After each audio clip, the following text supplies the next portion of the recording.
Okay, prefacing yet another episode. This week's chat was with the multi-award winning. I can't even. Hang on, wait. Literally, Australia's only gothic male stripper slash masseuse slash escort slash sexy waiter slash life drawing model slash adult movie performer and shit ton more. I got the chance to sit down with the one and only Dragon Knight. There are improvement works ahead, so this train will terminate at the next station. Fake news, folks. Fake news. Are you Muslim? He should have been slapped as a child. He's a spoiled I'm already banned from America anyhow. He's probably been treated I think we'll get into that in a bit. Yeah. it always comes up due to the job. Okay. Alright. Look, thanks officially for actually coming down, man. I got you down here because you are a sex worker here in Melbourne. Yep. And I think, well, now I know I went about America, but we'll come back to it. Hang on, I've got to write it down. Hang on. America. Come back to that shit. It's an actual. Oh, hey, an actual card. Of course. You know, I've actually seen this before. My tack guy, he's someone he knew hired you for like a hens or something. Okay. Yeah. And I think we were talking about the industry or something, and then I mentioned your name, and he's like, "You're kidding?" I'm like, "Why?" And he actually showed me a photo of this on his phone because I think he'd asked him, "Oh, who's coming down?" And I went, "It's a small world after all." There you go. It's actually, hang on, 60 hens life drawing. Okay, cool. I'm going to go through this business card. There's actually more shit here that I need to know. Okay, well, let's just wait a second. Let's just back it up. Yep. All right. I think the key question most people have is, what made you get into the industry? All right. And there's off the top of my head, I can think of 1,000 different reasons why someone would get into it. Yep. Obviously cash, it's either a choice made. What I'm more curious in is, was it an active decision you had made that you sort of pursued, or did it sort of just happen and you found yourself in a situation? Okay, most people get a laugh out of it because it's such a down-to-earth answer. So the reason why I got into the sex industry was basically because I needed the money for a guitar. There we go. That's the standard response I get. Do you know how many times I've asked myself that, being a muso as well? And it's like, fuck, man, I really need a pedal and I need a Marshall stack. What could I be doing? Well, I had all that, so I was learning guitar. I was already in one band at the time. I've walked into a shop and I've just gone and I've just looked at all the Gibsons and I've gone, okay, Gibson man, yeah. All right. And I've just looked at that and I've gone, yep, that definitely suits me. Which one? It was a Gibson Les Paul. It was an all black one. Then I replaced the pickups with Seymour Duncan's. So hang on. So you did get the guitar? I did get the guitar. I worked for a week to get it, and I got it. And the Marshall combo amp as well, and yeah. How much work did you do? I left home on a Sunday and came back home on a Sunday. And you got a guitar and a rig. Okay. Okay, so I guess the key question is, look, that's a very down-to-earth answer. I don't know what to tell. I don't know how to follow up with that. It's just like, oh, okay. Yeah, okay, I needed the money. I needed the money for a guitar and amp, and so what can I do to get that money? And I want the guitar like in my hand now. So, I think what I'm having issues with is the fact that it's such a wholesome answer. There's nothing actually wrong with, like, you went in a bad spot. You weren't in the dire mental health or like straits. You know what I mean? Like, no, just I needed a guitar. I needed a guitar, which means I needed money, which means I needed to work. Okay. So I went. So how'd you go about it? I went to the oldest profession in the world. 100%. Prostitution. Yeah. Prostitution, sex work, whatever you'd like to call it. Yeah. Back then, it was answering the personal ads in the newspapers. Oh, at the back. Yeah, yep, I remember at those. The back. That's before the internet, the whole lot. Old school. Yeah, old school. even the Saturday Trading Post still had personal ads in it. I put ads in it myself. And it just went from there, and then it went to the digital age. Okay, so did you actually put an ad out, or did you answer an ad? Both. So what was your ad saying, and what was the ad that you answered? If you can, whatever you can remember. I cannot remember. That is so far. That's like 27 years ago. You put an ad out offering your services, and then you found an ad asking for services. So I was proactive. Okay. So I put my ads up, so to speak, or I put them in newspapers. Yeah. But then I'd be answering, those lonely people out there that are seeking company. Yeah. I would answer them. And okay. So hang on. How quickly did it? I mean, you said you left on a Sunday. After you put out your initial ads, how quickly did you find work? So just before that whole week that I worked, so I started Friday. Yeah. And I started closing deals Saturday and started working Sunday. And it was 3 lovely married ladies in Toorak that their husbands were CEOs of companies that were just off. Absent. Yeah, absent. And I literally bounced from one house to another in Toorak and came home 7 days later. And on the 8th, they went and brought me guitar, my amp, and everything else I needed. Do you have any money left over? No, I think I blew the lot. As a musician, you never make any money. Just keep blowing on guitars. Yeah, it's whatever you got. I could always do it with another pedal. I need another wah pedal. Yeah. Why? You've got to. No, but this one's the Hendrix little wing pedal. Okay. Yeah. So it took a I'm sorry. I had no idea, man. Like, I worked with you for I don't know how long, and I never thought that's how I would have started ever. It's funny. I mean, yes, there is the bad side of the business where people are sort of forced into the trade, or they cannot see, or they've got to support a habit or something like that leads them down. I've been, I wouldn't say lucky. I've just been in the right place, right time to choose. Yeah, it was an active right choice as opposed to being backed into a corner. Yeah. Okay. Okay, so you started off, obviously, I mean, you were a sole trader initially. Yeah. True? Okay. What happened from that point? I mean, how did you actually grow, like your business and stuff? From there, it's literally word of mouth. And then the internet came along, so it was getting on message boards, doing exactly the same thing as the newspapers, but doing it on message boards. Yeah. Had a photo back then scanned to a digital format, and this is a photo of myself. Yeah. How long have you been in the industry? I'm out now with my 27th year. 27th? Yeah.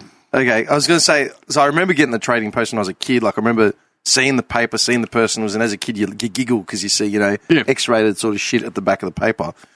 And, I mean, I'm in my late 30s now, so it sort of makes about as much sense. I mean, if you're at the active age of being able to go out. How quickly did you find... I mean, after you sort of got your first week and you got your guitar and your thing, were you sort of abandoning whatever you were doing to full-time sort of escort work? No, I've always had another job. Yeah. The adult industry has always been second, third, fourth, fifth, sixth jobs on top of a normal job.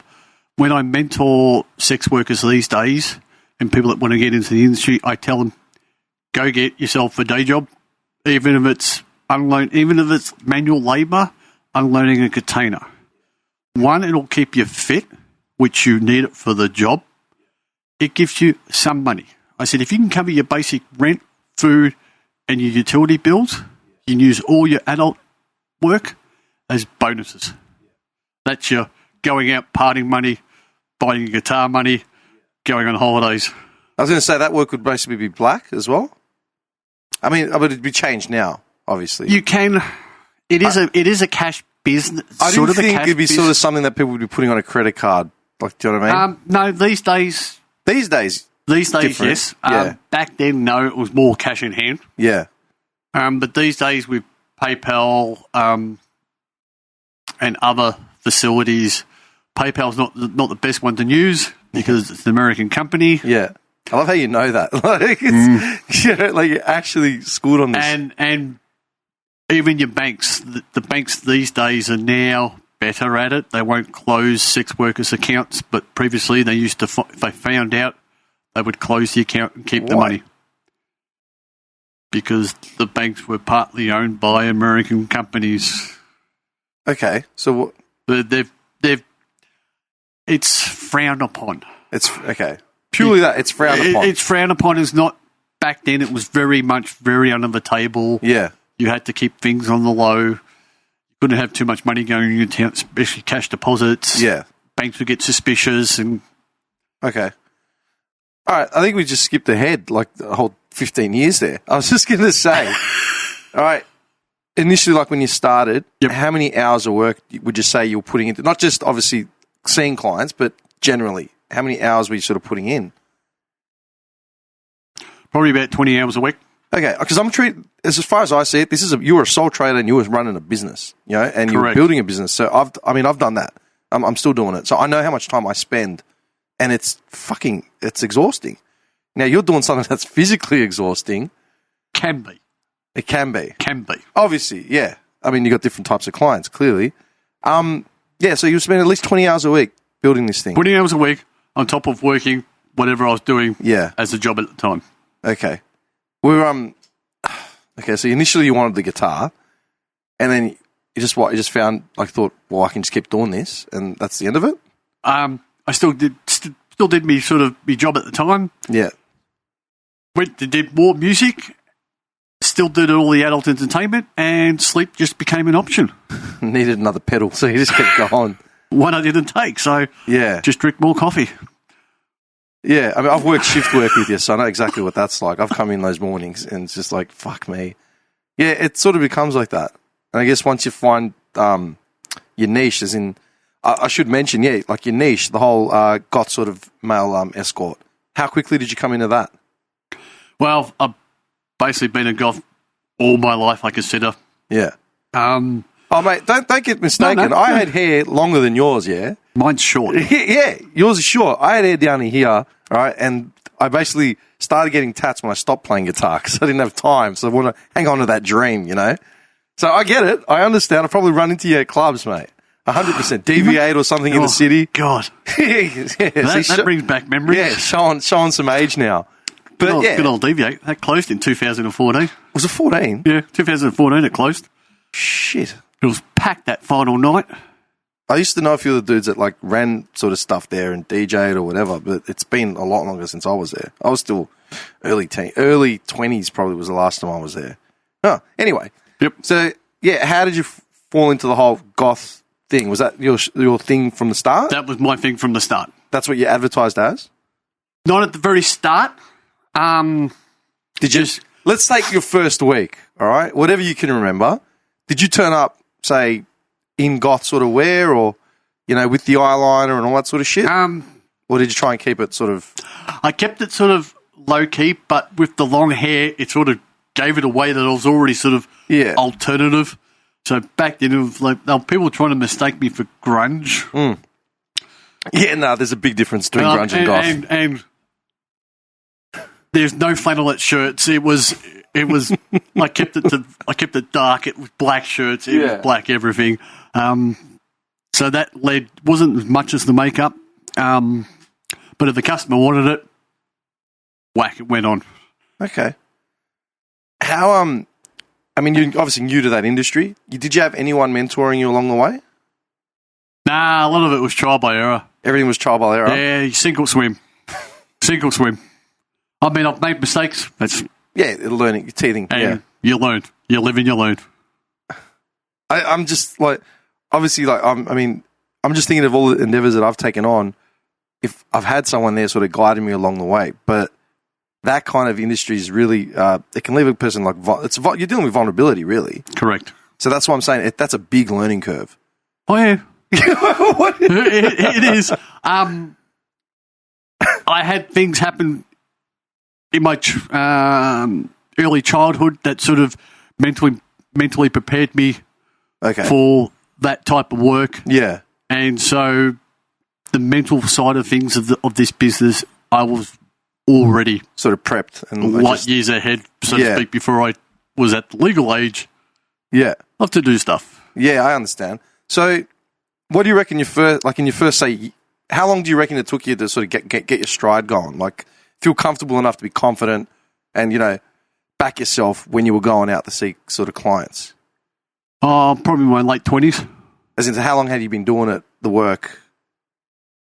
How long had you been doing the work until you were confident where in your like abilities, as in like to see clients? Late 20s, and I started just after I turned 18. So it took you 10 years. Yeah. In the industry before you felt like you were actually legit. Before I could say, yeah, I want to take you on as a customer. Or, no, you just fuck right off. Really? 10 years? Yep. Do you reckon you blitzed it you blitzed your development, or do you reckon you took it sort of easy and I took it easy.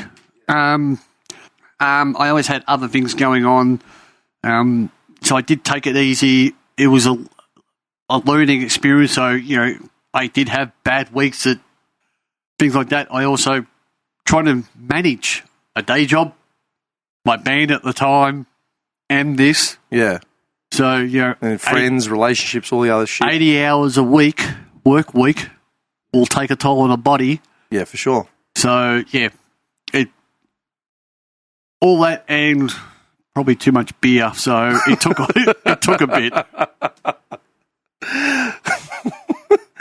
Okay, so I'm still struggling, because you said you had no mentors, nothing. Like you're an enterprise. You started from ground up by yourself, like without someone sort of saying, "Hey, how about this?" And I'll show you the ropes. It was more just like, "Fuck it, run." Yeah, that's ballsy, man. That's really ballsy. Sink or swim.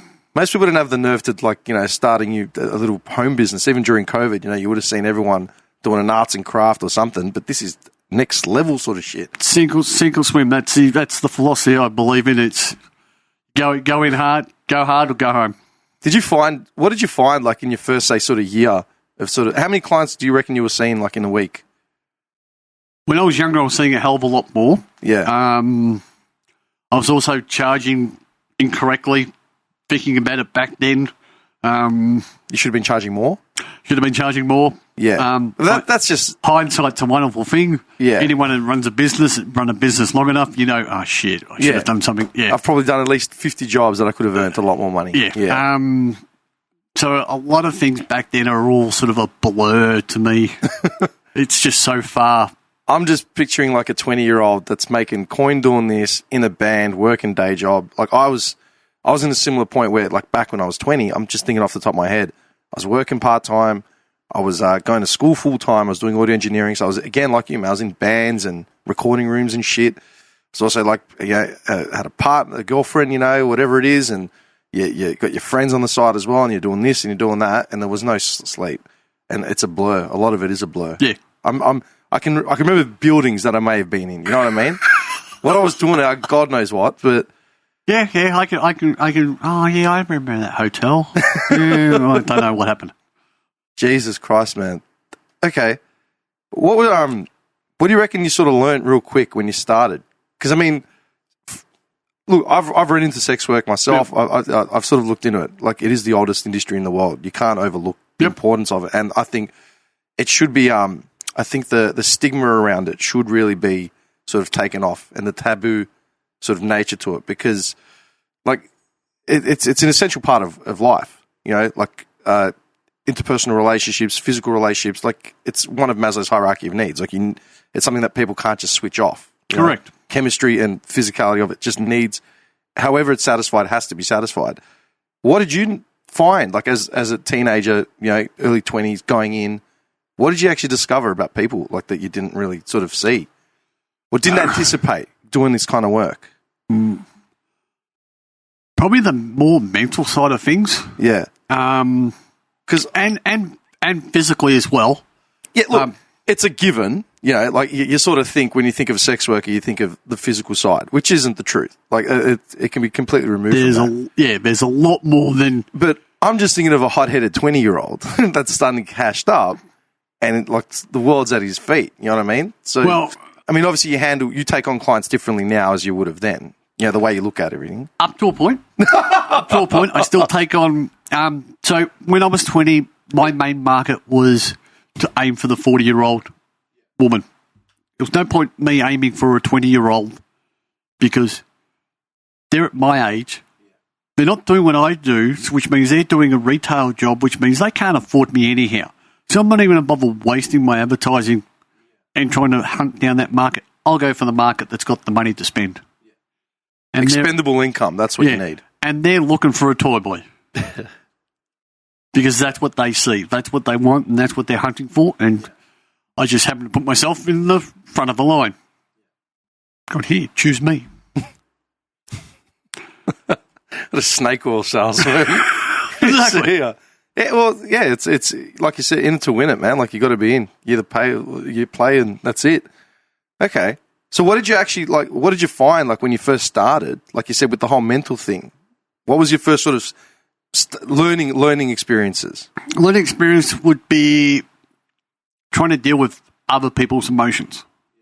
So, me personally, I can compartmentalize work and personal. It Separate. is literally, I can turn it on and turn it off. But customers, when I was younger, they couldn't learn to turn off. You know, they've hired me, then I get all the sort of the stalking messages and things like that and that would be mentally draining on me, so to speak, having to constantly be polite and going, no, love, you paid for my time. We had a lovely time. If you'd like to spend more time, it'll cost you more. Your credit card details, please.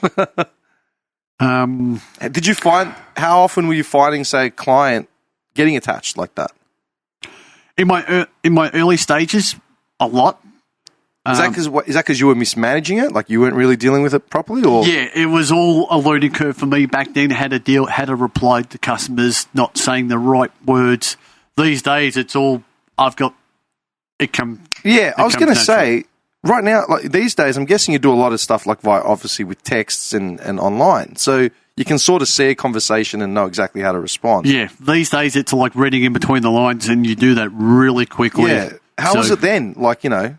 Then it was a lot harder because mobile phones weren't really around back then. So it was like, even the internet was only just starting. So it was like emails. It was sometimes snail mail. So it was letters. You were getting letters? Yes, letters. You know, so it's all old technology. Hang on, where were you getting letters sent to? A PO box. Okay, I was going to say, Jesus. Yeah, PO box. Good. So you were on top of it. I was making phone calls from payphones. That's foresight, man. That's payphones and I have to say, I'm impressed. That is business acumen, man, for the early, like the mid-90s, late 90s. You know what I mean? That's something most people don't even do. People have asked me about business startups. I've said, get yourself a PO box. What for? Like, do you really want customers to know where you live? Like, what if you fuck up? Like, 100%.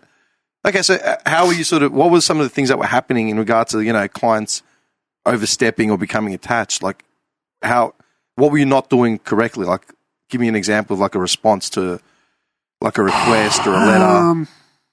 What were the subtleties that you sort of tweaked, you know, I think back then I sort of let on sort of too much personal information. I didn't keep the personal side separate. I'd let it slip in. Yeah. But these days it's completely turned off. So you don't give them jack? Okay. If I do, it's a story. I know workers that these days that they've got a complete false story that they give to their customers, and they make, you know, that's their constant lie. Yeah, but it's consistent. So if anyone ever hears it, it's always going to be the same thing. Yeah. Okay. How did you start coming up with this story just over time for yourself? Yeah, it built up over time, and that's where it took the 10 years to get to that stage where... And I'm surprised. I'm not surprised. I'm just sort of amazed it was 10 years. But in that 10 years, you went from paper, digital. Yeah, that's it. Yeah. And once you went to digital, it was a lot easier to keep things... Yeah, the paper trail's there. It was a lot easier. Yeah. I can't imagine what your filing system's like, with different clients. Back then, it was a mess, and I had notes on clients.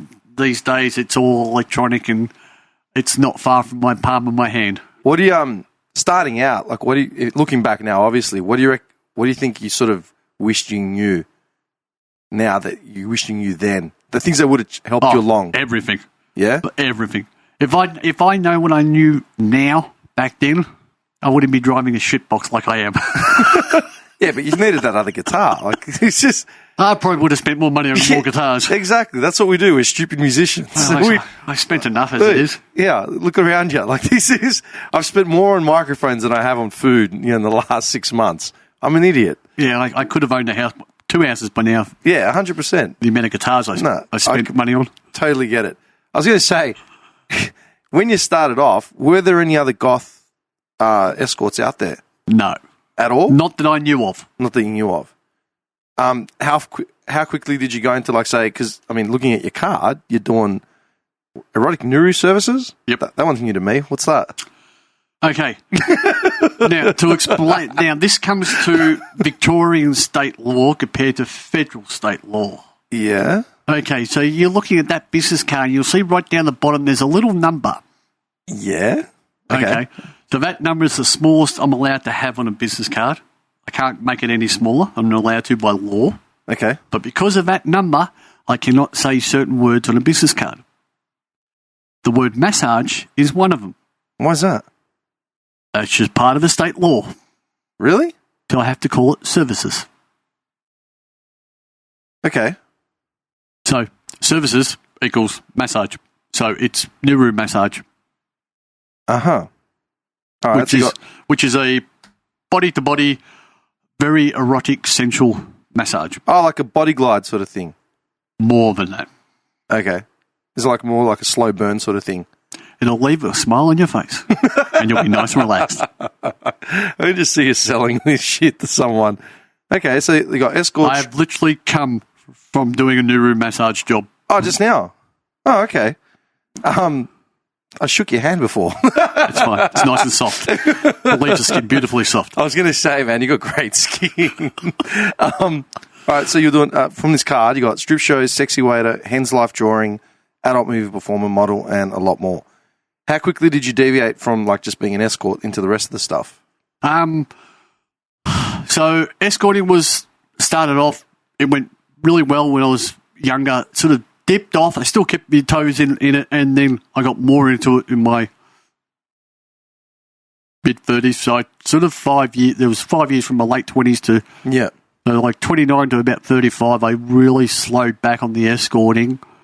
But then once I hit 35, I went head first, dove into the deep end again, and went flat out. The partner I had at the time,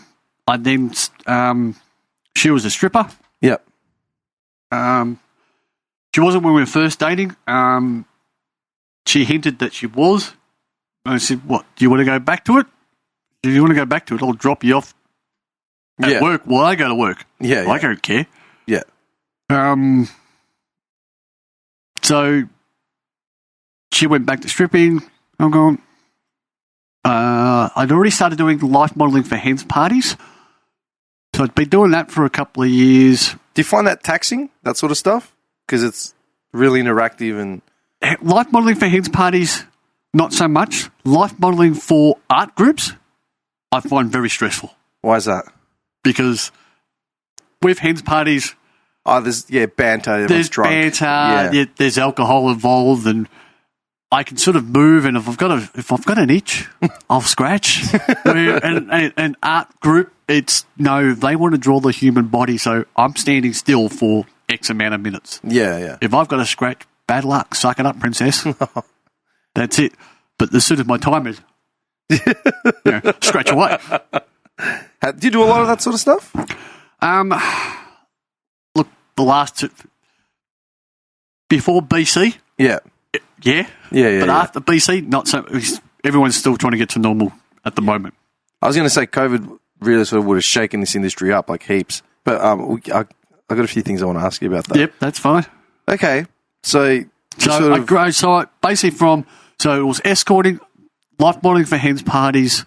Then I went to life modelling for art groups with my partner at the time, and then started doing modelling work.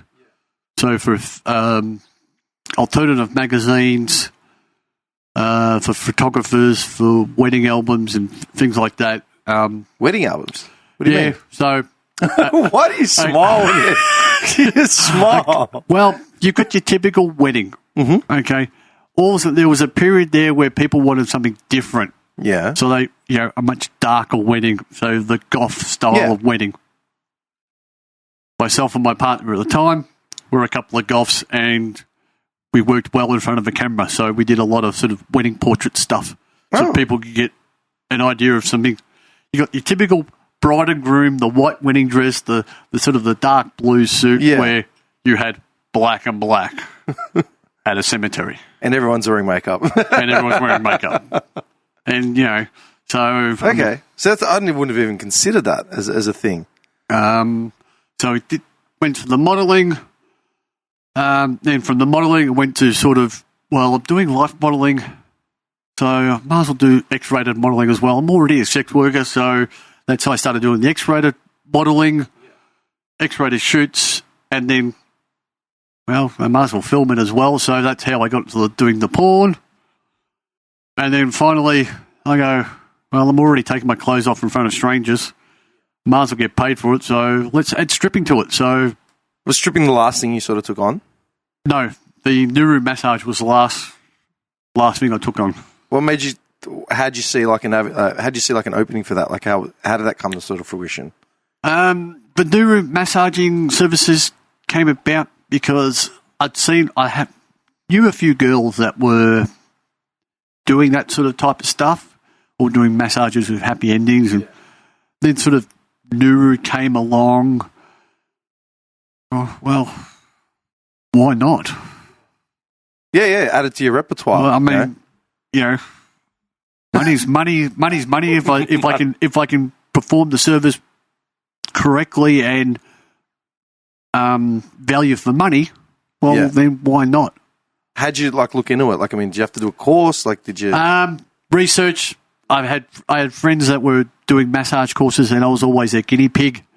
So I learnt massage techniques via them, and then research a course back then. Oh, sorry, not back then, but only 5 years ago.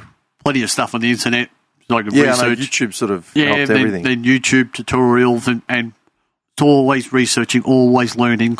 Have you always been a sole trader? Have you ever worked underneath anyone or for a group or anything like that? No, always never. No, always on your own. Always on my own.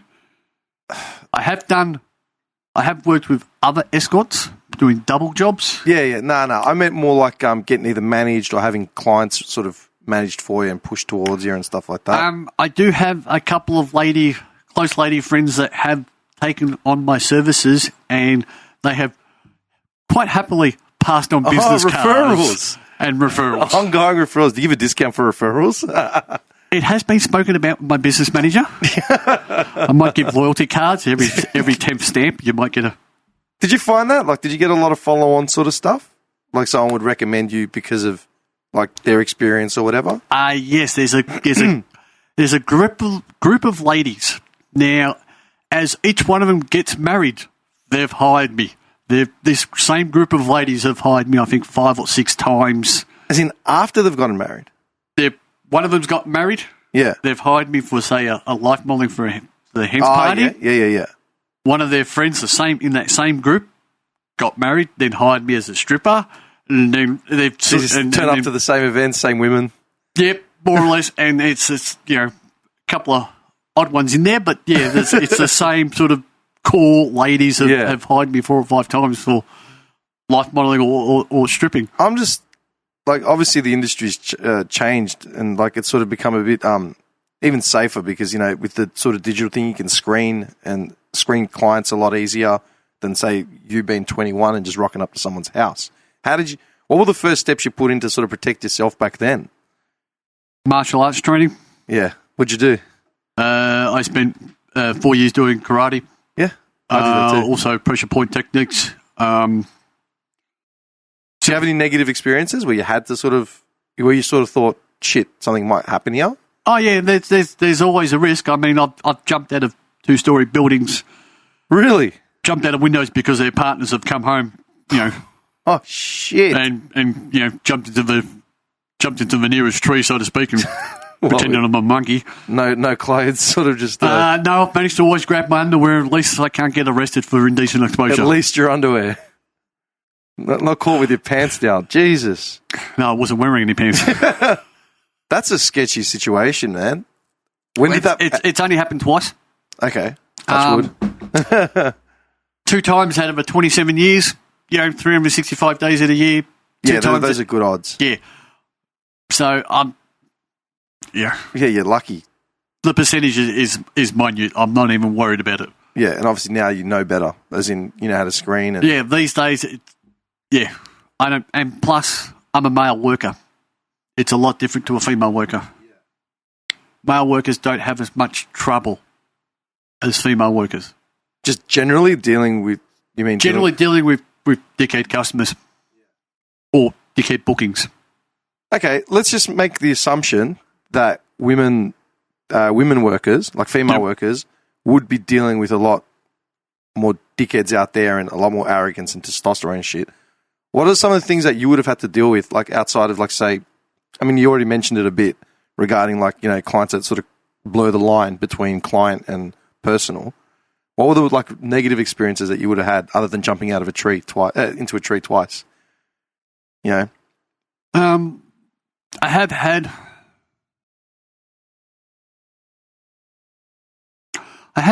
a couple of customers where they've paid for a service and they've tried to take it more. No,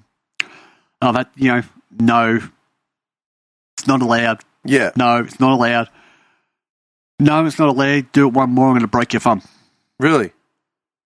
Yeah, I can see where that's going. And I have got to the point where, if you don't stop, a little bit more pressure and you're going to have a broken thumb. Snapping a finger is really easy, and it will distract the person long enough for you to get out of the situation. So that was back then. I still have the techniques now, but these days I also have my business manager. She always knows where I am. So if it's a brand new customer, like a buddy system, yeah. Yeah, she has, the address of where I'm going, how long the booking is. Yeah, so if you don't show, like, after 2 hours, it's like, where are you sort of thing. And I also offer the same service as a driver minder to other people in the industry for exactly the same thing. You'd need it. But that's what I'm saying is amazing, man, for you to be doing flying solo from, like, in the late 90s by yourself. That's scary. Like, yeah, it's also ignorance is bliss. Yeah, I mean, if you're not aware. One thing that's interesting is, did you, you would have been on the road a bit and your name would have circulated. Did other workers start knowing who you were? Like, did you start getting a bit of a rep? Because I'll be honest, you've already popped up like twice from people one person that I was like, yeah, of course you know him. And then someone else was like, yeah, don't, like how? Like, I was at a Bucks and one of the topless waitresses there had appeared at like an award show with you. Showed us her social media. And I'm like, hey, okay, there's Dragon. I freaked. That's what I'm saying. Like, if you're coming up and you're putting in that much work, was there, like you said, initially there was no competition directly in your niche, but there are other male escorts. There are other male escorts, but there is no... Sorry, I won't say there's no Gothic male escorts because there are two that sort of currently sort of blur into it. But they don't do stripping, so I still am the only Gothic male stripper out there. Why wouldn't they do, just curiously, why do you reckon they don't do stripping? Because, I mean... I don't know. I haven't asked them. Okay.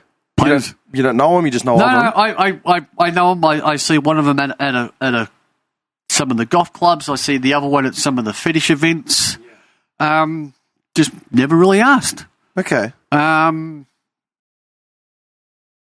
if they do take up stripping, well, then I'm going to have to change my business cards. And Your whole marketing has to change. my whole marketing scheme and called as a tax write-off. I was going to say, when you were coming up, like, you're sort of getting your name out there, how often would you see other escorts, and start networking with other escorts?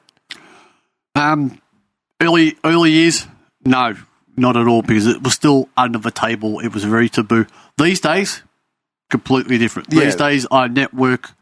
I had a meeting today with another escort. She was looking for a driver minor service. Yeah. And she was possibly interested in my massage services, even though she's a masseuse herself. Yeah. So, so these days, yeah, it's very much a lot of I know I'm network. jumping around a bit. I was just That's going to okay. say, Fix it all and edit. Muso, fix it in there. yeah. I'm interested in, like, when you first sort of, like, even back then, like, today I can sort of guess, with the emails and the DMs and all that sort of shit, it's a lot more fluid, a lot quicker sort of response times. You said you had snail mail, for fuck's sakes, coming to your PO box. What was involved, like, as in getting your service, like, your repertoire out there, getting the price list out there, the whole sort of process? Like, I'm sure that's evolved as you've gotten older and you've learned more. It's evolved big time. Yeah. What were you doing in the early days? Like, say a woman's answered your ad. You know what I mean? Said, yeah, hey, I need someone. Find me, How did it sort of go about? Oh, God. Trying to remember. Yeah. That's the problem. Too much alcohol. Too much alcohol, too much caffeine.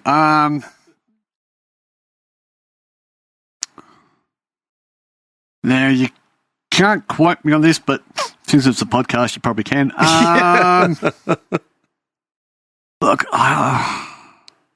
it was a lot of sort of wheeling and dealing, trying to work out what they wanted, how long. And I didn't really have a set fixed price. It was all spare of the moment. If I needed a bit more money, the prices were a little bit higher. If I didn't need so much, the prices would be a little bit lower. Price of fuel went up this week and I have to bump it by $50. Yeah, it was along those lines. It was very, looking back on it now, I really managed my business badly. I'm like surprised. Any small business owner. I'm surprised I'm still in business. Yeah. But, I was going to say, like, it's not like you're selling cars or, coffee. How receptive were, say, your clients, like, when you sort of, I'm assuming you did, like, an introductory meet, like, initially just to discuss? Sometimes no, back then I sort of didn't. Oh. These days I do now. That was one of the mistakes I've made early on. Just rocking up. Okay. And literally it was sink or swim.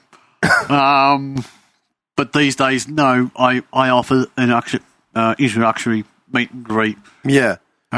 Which will then come off their Are next the people that you're meeting, are they, I mean, I'm sure, like, see, that's the thing. I know that you'd be meeting all wakes of life, coming from all different sort of backgrounds. But just the general attitude and the general openness to discuss and, the whole service sort of thing, are people sort of hesitant? Are they still sort of like... But they are nervous. They are a bit hesitant, but they've contacted me. It's not like these days I don't go out looking for work. I just put my ads up. When the phone rings or when I get DM messages, I'll reply. So these days they contacted me, so they already have an idea of what they want. Yeah. Yes, they are nervous in talking to me. That's why generally a text message is a little bit easier these days. And then I go, look, I'm happy to have a meet and greet. We'll have a coffee. You can sit down. This will come off your next booking. And I love how you mentioned that. Yep. This is coming off the coffee's coming off your next booking. So, they pay for, like, on my website, a meet and greet is between 30 to 45 minutes. It's $50. If you then book me for my escort service, this will come off your final fee. That'll come off. So instead of me charging $400 an hour, it's now $350 because you've already. Yeah. And it's just a way for the customer to ease the nerves, especially for the females customers, to ease the nerves and go, look, I'm not here to to take advantage of you. This is what I offer. What do you want to get from a booking? Yeah. What do you want to retrieve? If you want wham, bam, thinking man for 60 minutes, then that's what we'll do. If you want a nice massage, sit down and have a meal, that's what we'll do. If you want to cuddle on the couch and watch a movie, we'll do that. And that's clearly defined, like going in? Yeah, that's going in. It's all that sort of stuff's worked out prior to me turning up on the doorstep, so to speak, and like a boyfriend. So my main thing is boyfriend experience. So all this is sort of sorted out, and it's literally go by the flow. There's no crossing boundaries. I don't cross their boundaries. They don't cross my boundaries. I've got some hard limits and some. If you do it, this booking is finished. So we're all on the same page. What about during a booking if they want to change something or add something to the service? Now, this is what... See, the upsell. the upsell. Okay, I don't do an upsell. At all? So when they hire me for an escort service, they are paying for my time. Yeah. We've already sort of agreed the scope of things we'll do in that time. I know there are a genre out there that will constantly go, oh, if you want that, it's an extra 50. If you want that, it's an extra 100. There is a genre out there, and all they do is they make it the industry worse for themselves. They've got a bad reputation as it is. I won't say what the genre is. Not on air. If you want to know, you can contact me. But yeah, so I basically, a lot of the extra services that a person inquires about, I'm going, well, depends on how long you've booked before. If it's a long booking, definitely no extra charge whatsoever, because we can work into that. And that could be a number of different things, from fetishes to taboo stuff to whatever, role-playing, whatever. But you've got me for 8 hours. Yeah. With plenty of time. Plenty of time. Let's work into that. If it's not good, we'll step back and we'll try something different. How often are you surprised by, like, a client? As in someone... I'm not. Ever? I'm not. As in, like, you get a prototype, say, a woman that fits, you know, the character profile that you've seen 100 times, and then they request something off the wall, or... I don't assume what they're going to request. See, because I can't imagine how many personalities you've actually dealt with. And I don't assume what they're going to request, what they're after, what they want to get out of a booking. Apart from the bottom line is they want a good time and value for money. It's value for money, and value for money I'll put above everything else. Because they're paying for my time. I want them to have their money's worth. I also want repeat business. If I give a crappy service, they're not going to.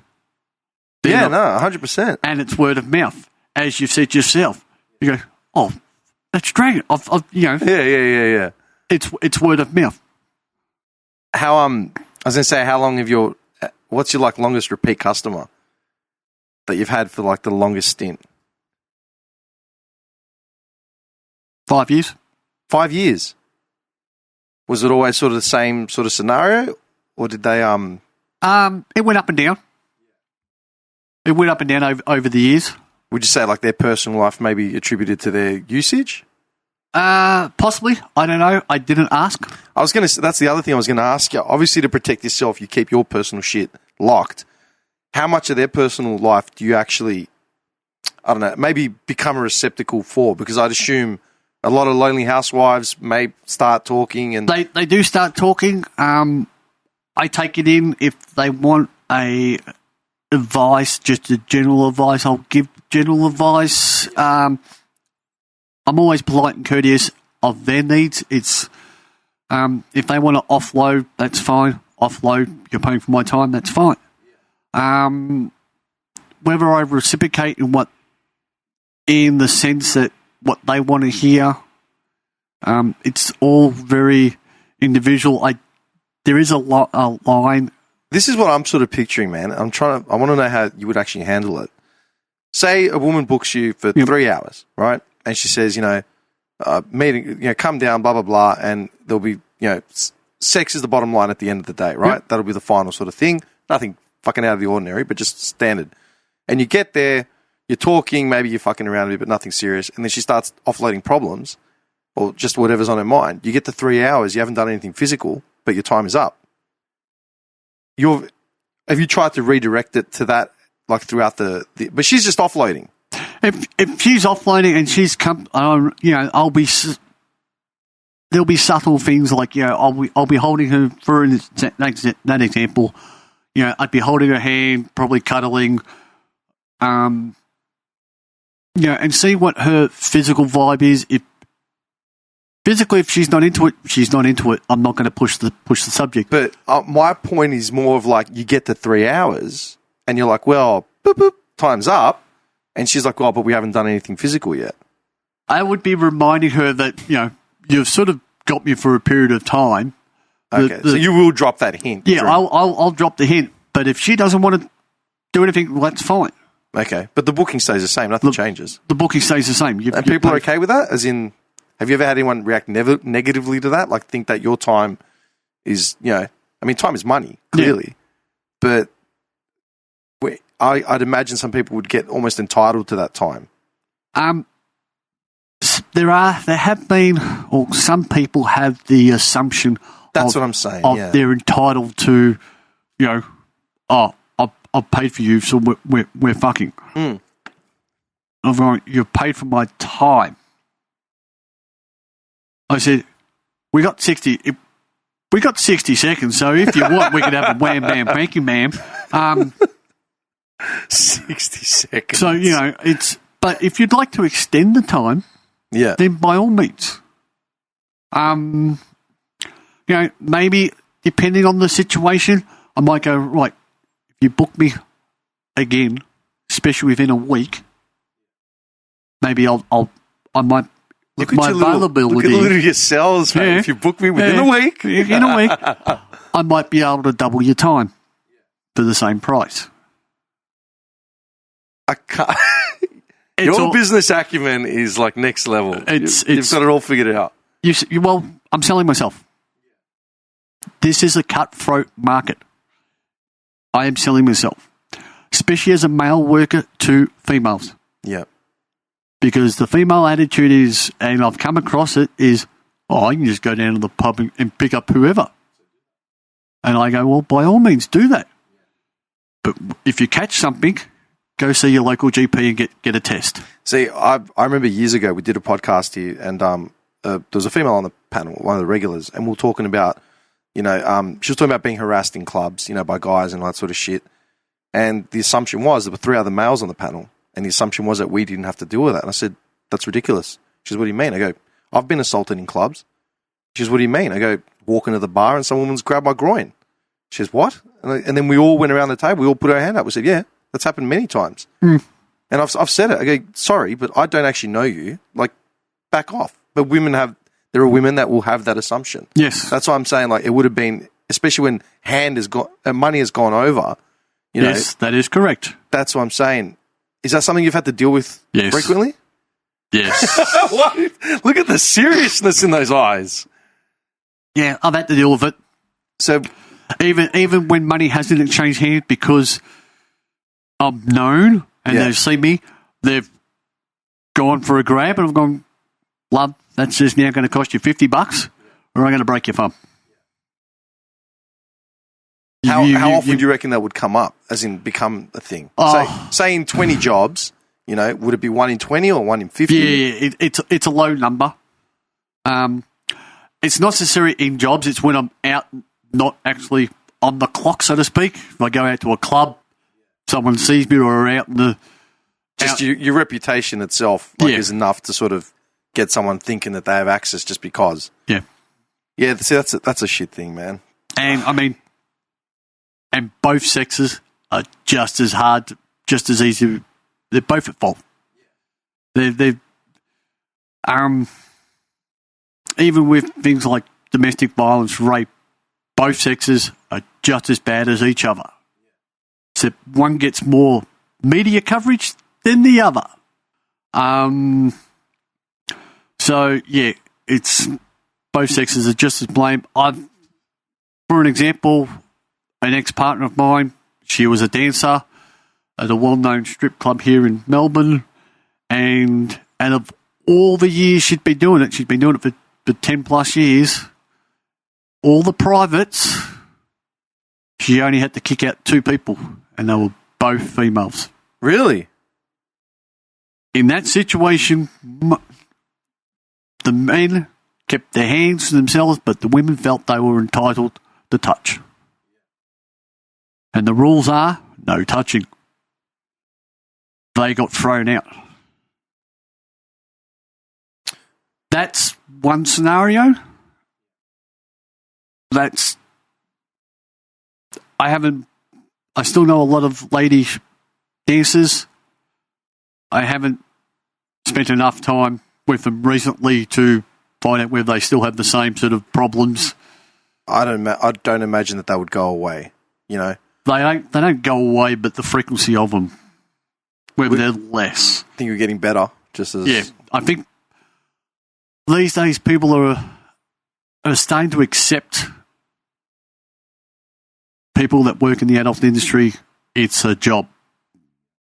Again, it's different from males to females. I know blokes, when I've had day jobs, and they find out I do porn, they go, "Oh, I'd fuck a porn star for free." And I've gone, "Why?" "Oh, so I can get my rocks off." Okay, so this happened when I was a motor mechanic, and this was my apprentice. You're a mechanic? Yeah, I'm a qualified motor mechanic. I had no idea. That's why I recommend buying a Toyota Corolla. No plugs, but Toyota wants to throw me some money. Feel free. Dragonite presents the Toyota Corolla. I love it.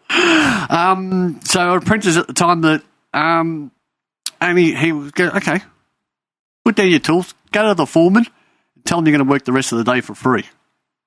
Well no, I've got to put fuel in my car. I said, "I don't care. You've just said you're fucking porn star for free. So put down your tools, go to the foreman, clock off, and then come back and we'll finish working on this car." Yeah. Well, I can't do that. Well, doing adult movies, pardon the pun, it's hard work. So, I get paid to do something. I've got to give that service. Yeah, it's a job. It's a job. In the end of the day, it's a job. I clock on, do my job, go home. Okay? So, that attitude, one, you've ripped yourself off. Okay? You've gone and worked, say, 4 hours and haven't got paid. And what have you done? Oh, okay, so you got your rocks off. But did that put food in your stomach? Did that put gas in your car? No.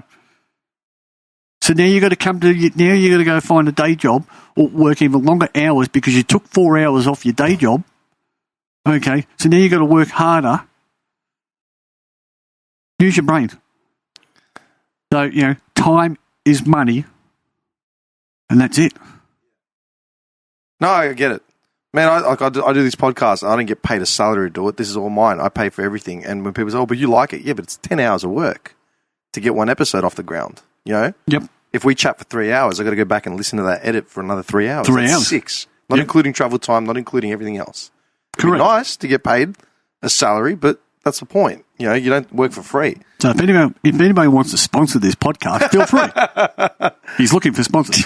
I was going to say, have you ever crossed the line yourself, like as in blurred lines with a client because of how you felt? Like you said, you can compartmentalize, but surely... I have made a few mistakes in the past. I will admit to it. I've made mistakes, but then I've learnt from them too. That's a quick lesson to learn as well. And yes, that's a quick lesson, and I've made those in my first sort of 10 years of the business. 10 years, do you reckon you would have sort of earned your stripes quicker if you had someone mentoring you along the way? I would have made less mistakes. But You still make mistakes. I would have just had less. And I might have done things a little bit differently. Things could have been a little bit smoother. But if things could have been smoother, of course, that means less mistakes. I'm just realising that you got into this because you wanted to buy a guitar. Yeah. I just, for some reason... And I sold that guitar to pay for my divorce lawyer. No. Oh, To a good friend who still got it, so... that's okay then. As long as you can see it. I was going to say, how often are you approached like for mentorship and stuff like that? These days, quite a bit. Really?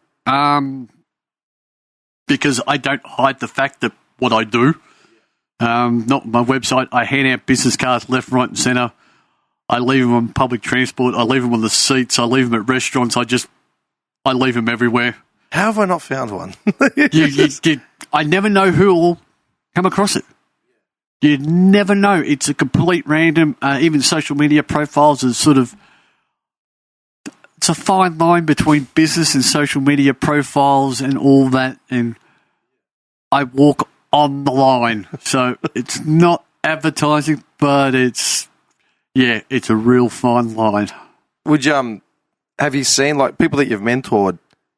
What's your initial advice? What do you tell them that like what they need to sort of be aware of immediately? Well, I ask them, why do you want to get into it? Yeah. If someone said they wanted to buy a guitar, what would you tell them? Okay, okay, if that's your goal, okay, do you want to keep working after you bought that guitar? Yeah. Is it enough to buy the guitar and then be done? Yeah. Are you only wanting to get that $10,000 Gibson and that's it? That's all you want. Do you want to make the 10 grand in a week, 2 weeks, 3 weeks, a whole year? Buy it at the end of the year for yourself as a Christmas present. What do you want to do? So the first question is why? Yeah, why? What do you do after that? What's your next step? Why, if they give the sort of, I won't say a correct answer, because everyone thinks their answer is correct. Yeah. If they give an appropriate answer that I feel is appropriate, so it's going on my opinion, to go, if that's the reason why they want to get into the business, well, fine, okay. Well, then you've got marketing, you need a name, bank accounts, separate phone, have you thought about all that? Have you thought about a price list? Have you thought about your marketing? That's just the business plan. Yeah. Then you're hitting them up as far as business. Yeah, I said, have you got a business plan? Yeah. You should be giving seminars on business plans, man. No. What do you mean, no? Too much time. They pay well. They actually pay well. Like a startup, someone that wants like a 101 for startups, you know what I mean? Like are you an entrepreneur? Do you want to start a business? This is how you do it. Who knows? Maybe I can add it to the business I would go to that class, man. Because you're not your typical dude, you know what I mean? It's another edge. Maybe it's startups for quirky niche industries. Maybe. Who knows? How often are you approached as far as mentorships and stuff? These days, I'm sort of getting one every 2 months these days. It used to be like only once a year, but it's sort of becoming more regular because people are more accepting it. Of course, the new anti-discrimination laws of decriminalisation of sex work in Victoria has passed, and so people are now starting to look more, okay. That's a viable form of income, yeah. But it's a cutthroat market. They don't realise how hard it is until they get into it. And when I point out the fact that, you aren't, especially as a male, going, well, okay, one, are you going to service? Okay, and I just go, I'm assuming you want to fuck people, okay? I've gone, now, do you want, okay, is your audience going to be male or female or both? And they go, female. Okay, so you've lost 50% of your income. And what do you mean? Well, I said, well, you've just ruled out. Okay, I said, look here, 1,000 people, 500 are males, 500 are females. You said you now only want to fuck females, so you're down to 500 customers. You're marketing yourself only to half the... Yeah. Okay. And I said, now, in that 500, I said, I'm, young, old, what? Oh, I only want to do young ones. Okay, so now you're down to 250. I said, okay, so basically once you know, I do simple math for them, I'm going, okay, now you've got 5 customers. That may take your services on. That may take your service in the end. Here's a question, man. I was going to ask you before. How many young people would be looking for escorts?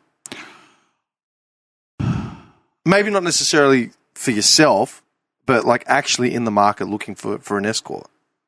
For male customers. They're the ones looking. I have had young female customers before. When I say young, that under 25. Is their reasoning a lot different to what a male customer would typically want at 25 and under? Yeah. What does it normally come from? As in, what's their motivation to get an escort? Some of the younger females is they've been very work orientated, so they've had white collar jobs. They just haven't had time for relationships and everything, and they've been really career orientated, and they haven't actually had fun, so to speak. That's when they turn to people like myself, where males is they're thinking of their second head's doing all the thinking. Young and dumb and full of cum. That's basically what it is. Oh my god! How many? I was going to say, when people sort of hit you up for a menteeship sort of thing, one every 2 months, one every 6. How many of them have you seen go forward and become escorts and actually stick it out? Don't know. You don't follow up with them? I don't follow up. And if they want to follow up me, I sort of have a sit down, have a meeting with them. Generally, they do pay for my time. And that's it. I leave them be.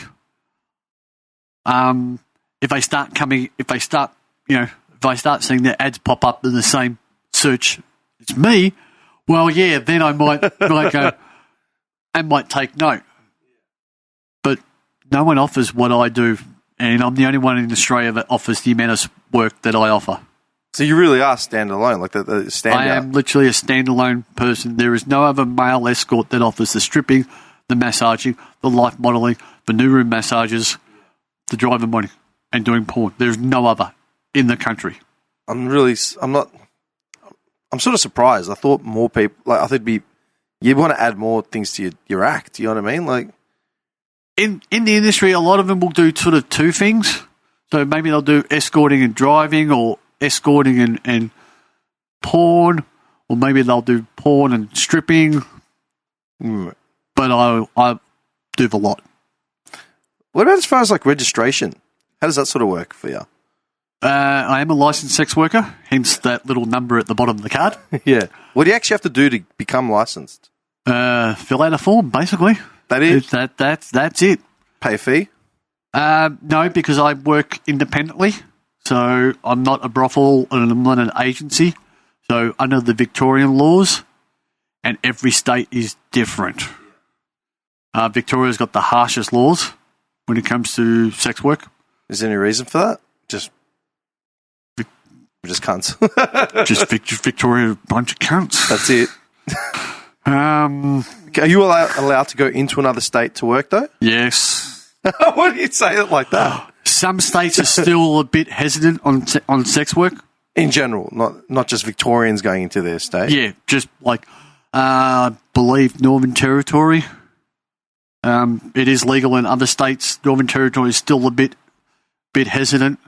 But I still do tour the whole country. Yeah. So I will go to other states. Not a problem. I don't have a problem flying to other states, especially if you book me for a weekend. The weekend package. Yeah. I was going to say, so getting registered, it's literally filling out a form telling the government what you're doing. It's the business authority of form licensing place. You fill out a form. So I'm a registered sex worker. So they can look up my number. It's associated with me only. You don't need one if you're working in New South Wales. But if a New South Wales resident in the business wants to work in Victoria, they need a number. And certain things, even and having that number, there are certain advertising rules that I need to apply by. Such as? Such as you'll notice on that card. Where to put it? Yeah? Yep. Because the number is on that side of the card, it can only be from a shoulder up or fully clothed. I cannot be nude. Because the number's there? Because the number's there. What's the difference? That's just the advertising laws in Victoria. Okay, so the flip, yeah, it's a side-on shot. The number's not there. you also technically can't tell it's me. What do you mean? Oh, as in like it's not a frontal shot of your face. Not a frontal shot of my face. And people have asked me, "Oh, is that you?" I go, I'm not going to put someone else's body on my business card. Of course it's me, but they can't tell. Yeah, it could be any dude like this. Yeah. Why you can't have any distinguishing photos on the flip? On that side I could, because there's no number on that side. It's the side with the number that I cannot have nude photos. But you have to have a distinguishing photo. You don't have to have a distinguishing photo. It's just more business orientated if you have your photo up there, so people can recognise you. That's a lot of rules, man, just for a business That's card. Victoria. Oh, does it get worse? It's different for other states. Oh, does it get better or worse in other states? Better. Victoria's the worst. What would happen? Like, I mean, who would pull you up, say, for this card? Oh, look, the boys in blue, if they really want, if they knew the Vice Squad. But chances are they probably don't. Chances are they don't, but there is a chance. And do you get pulled up by cops at all? for speeding? No. For saying, like... not for the adult work. I haven't had troubles with the boys in blue. Well, I guess you're not standing on a corner. Like, it's a different... No, I'm not standing on a corner. So I haven't had that trouble. Do you feel that's... I mean, with the laws changing and everything, that is definitely changing industry, like 100%. I mean... It's a hard way to sort of put it. It's taking it out of the grey. As I'm a registered sex worker, it's taking it out of the grey more into the black with these youth laws. Those laws are also more towards sort of the street workers. I'm not, because I'm not going to stand on a corner 8 hours a day and try to make money that way. Look, everything you've said literally is a legitimate business. You know, I am a business. That's what I'm saying. Like, you know, if you go down to Grey Street, they're trying to make money, but they're not running a business with the foresight and the hindsight that you've sort of put forward. Hence why the name is such a unique name, because it's all part of the business.